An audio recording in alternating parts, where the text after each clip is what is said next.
Hello students, in this video we are going to discuss about the remaining part of Prelims 2 paper which I have already uploaded 2-3 days before. The first part of this paper is solved in the previous video. Now we are going to continue with the second part. So till difference between primary and secondary we have completed. Now the next difference is between donor region and recipient region. So we all know in the case of migration, the regions are divided into two parts, that is donor and recipient. So a region from where a population leaves, that is called as a donor region, and to a region where a population settles, that is called as recipient region. So basically why the population leaves the donor region? Because of lack of employment, because of other problems, there is no job, there is no other facilities, the economic factors are not good, favorable conditions are not there. So all these things are responsible for it. And why the recipient region is a point of attraction? Because there are the less chances of unemployment. Okay, then there is more job opportunities, there is the attraction of good salaries, better standard of living. So because of that, recipient regions are more in zoom. Then donor region basically faces the war calamities, natural calamities. Recipient region has increase in number of refugees. Okay, now if a large amount of population is going to come in the recipient region, then definitely it is going to increase unemployment because the population is more and the job will be less. Okay, and that will also lead to the pressure on medical facilities. It will also lead the pressure on other resources which are available in the recipient region. Next is physical region and political region. The difference between physical and political region is the physical region is an area of land which is divided by natural borders, whereas the political regions are the places which are divided with the help of administrative or provinces and state township. For example, interior plains of USA with borders of Appalachian Mountain is an example of physical region, whereas now the next difference is between the physical region and political region. So, physical regions are natural regions and political are basically these are the man-made regions as we have already discussed, and physical regions are almost unchangeable. Okay, as they are naturally prepared, you cannot change them, and man-made, these are not the permanent. It has been changed according to the political parties or administrative process. Next is difference between basic industries and consumer industries.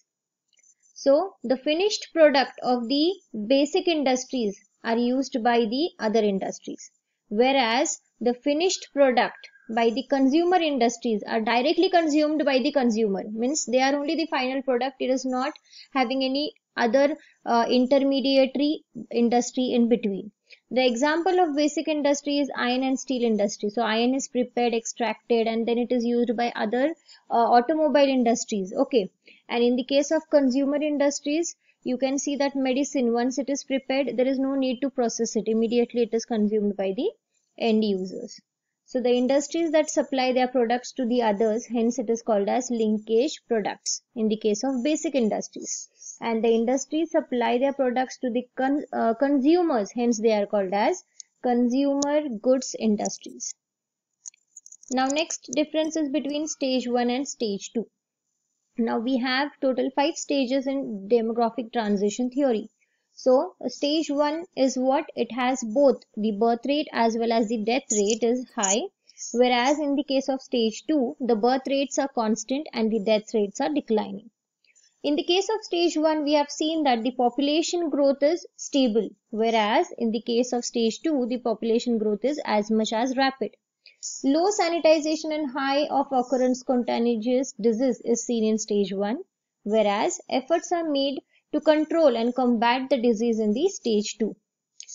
Here we have lack of medical facilities. Why? Because birth rate is very much high and even death rate is high. So a lack of medical facilities, lack of all the things, resources. So because of that, lots of problem comes in stage 1. So many of the countries initially were the part of stage 1, but currently no country falls in this category because it is totally underdeveloped stage. In the case of stage 2, most of the developing countries fall under this category, and usually the countries are engaged in the secondary type of activities. Now the next question is regarding the map. So we all know that the map question carries good weightage in the boards. Okay, so we have a map question here now. The first question is, two major rice producing country in the world. So the answer for this is China and India. So like that you can just plot China and India. So you can see here, here it is plotted with a number as 1. Okay. Next is a cantonment town in Maharashtra. So cantonment town is in Pune, which is located in Maharashtra. So here 2 is highlighted. Then we have a tourist center in Himachal Pradesh. So we have Dehradun. So all the points are plotted here. You can just go through it. Then we have a state having plantation agriculture in southern India. So a state that is Tamil Nadu. Then 2 industrial regions in South America. So that is Brazil.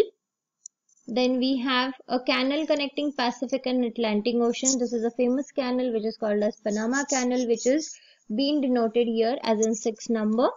And then we have a desert in North Africa. So the desert in North Africa is basically a Sahara desert, which you can see here 7 number, which is plotted here. And finally a mountain range along the west coast of North America. So this is a mountain range, it is a Rocky Mountain, plotted with 8.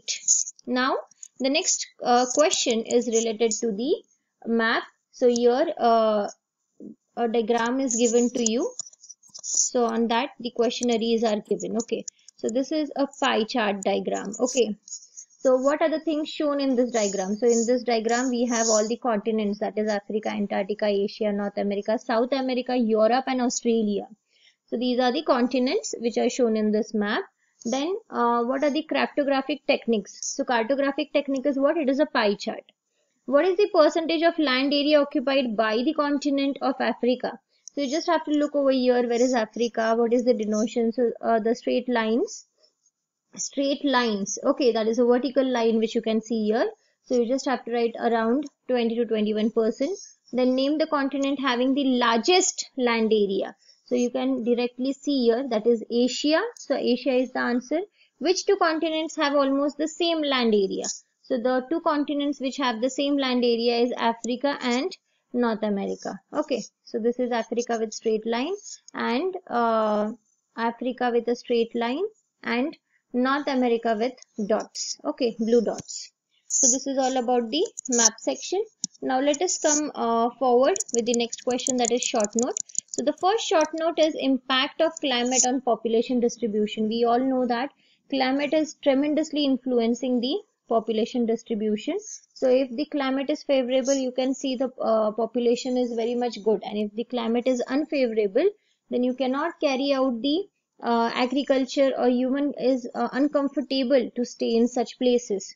So you can give an example of the climate which is not favorable, like polar region, Sahara desert, extremely hot climate, extremely cold climate. So all these things are very much difficult where the settlements are low, whereas the coastal area, plain surface area, you can see the population is very much high. Next question is related to occupational structure. Now the occupational structure is dependent on which type of occupation the people do, and whether it is a rural area or an urban area. So if it is an urban area, definitely the people will be engaged in secondary, tertiary, quaternary. But if it is in a rural area, then definitely the people will be engaged in primary occupation, that is agriculture, mining. Okay, so this is how you can tell in this answer. Next question is related to problems in urban settlements. So basically, what are the problems in urban settlements? All the population, it gets very densely populated. So because of that, there is a lot of pressure on medical facilities. There is pressure on other resources available there, on transportation, government policies also. Okay. Then there is a large population density which we can see here. So because of that, administrative, environmental problems, socio-economic problems, then traffic jam, noise pollution, so all these things, slum areas, overcrowding in trains and buses, all these things are the major problems which we see around us in the urban areas. Next is commercial lumbering. Now basically lumbering is done in the coniferous forest where only one type of species of trees are found. Okay, so to carry out a process of lumbering, the trees should have a softwood which is very easy to cut. Okay, so the climate should be pleasant. So in such climate only these types of trees can be seen. So Canada is a place in Europe. Soviet Union is a place. So here lumbering is the major occupation of the people staying there, and the wood which we obtain from here has a good demand in the market. Okay. Next question is satellite communication. So today we all know that wherever we can't reach, wherever the modes of transportation like airways, roadways, waterways, ये सारे modes जो है जहाँ पे नहीं पहुंच पाते वहाँ पे आप satellites you can see, you can get in touch with the remote areas with the help of satellites.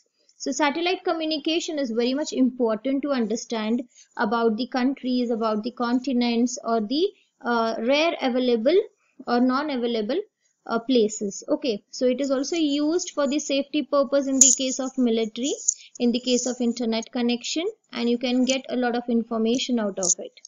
Next is measures to reduce the regional imbalance. Now, what are the measures that the government is taking to reduce the imbalance is wherever there is undeveloped places. So on such places, the government is investing some money. They are making the industry set up.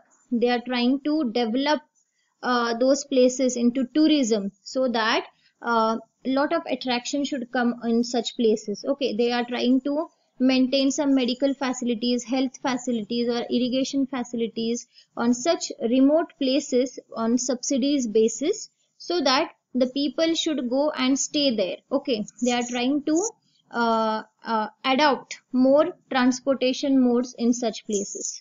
Next is you have to read the following passage and you have to answer the questions. Okay, so these questions are immediately you can find it out from the passage. So the first question is what? It is related to who and where did Earth Summit and World Summits were held. So in 1992, the United Nations Conference on Environmental Development was held in Rio in Brazil. Okay, so you can write these answers by looking from the paragraph.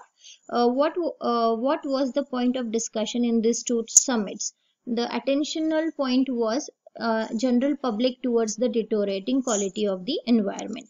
Next is what contributed to flash floods in Himalaya regions. So it is hill dwellers is the main reason for it in the case of mountain slopes.